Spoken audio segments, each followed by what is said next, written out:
Assalamualaikum warahmatullahi wabarakatuh. Perkenalkan, nama saya Fatur Rahman.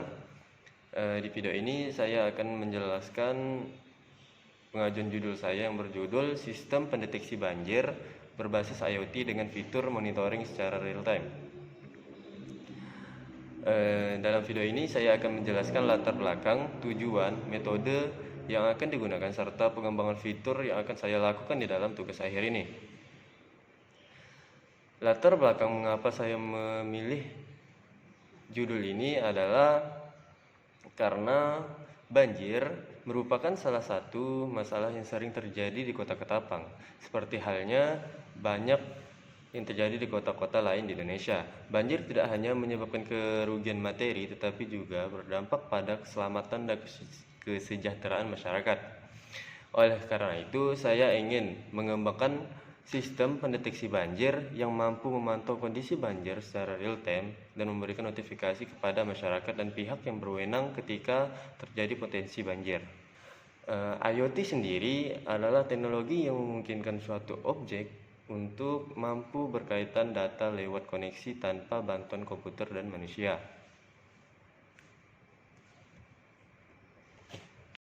Tujuan saya adalah untuk meningkatkan respon dan penanganan terhadap banjir di Kota Ketapang. Dengan adanya aplikasi ini, saya berharap dapat membantu pihak berwenang untuk mengambil tindakan preventif atau mitigasi ketika terjadi potensi banjir, serta membantu masyarakat untuk mengambil tindakan mencegah dengan lebih cepat dan tepat.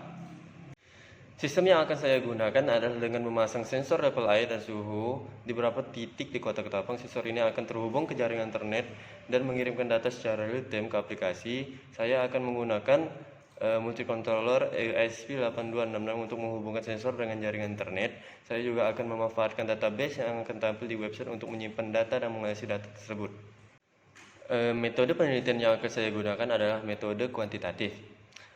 Metode kuantitatif dapat digunakan untuk mengumpulkan data secara numerik seperti tinggi level air, suhu pada setiap titik sensor. Metode penelitian kuantitatif juga dapat digunakan untuk melakukan analisis statistik terhadap data yang telah dikumpulkan. Metode pengembangan yang akan saya gunakan adalah metode Agile Development. Metode ini adalah adaptasi dan perubahan yang dilakukan dengan cara cepat. Dalam pengembangan proyek ini akan dilakukan pengubahan prototipe dan pengujian secara berulang-ulang hingga mendapatkan hasil yang diinginkan. Metode ini juga memungkinkan untuk melibatkan pengguna dalam proses pembangunan sehingga dapat menyelesaikan dengan kebutuhan dan keinginan pengembangan ini.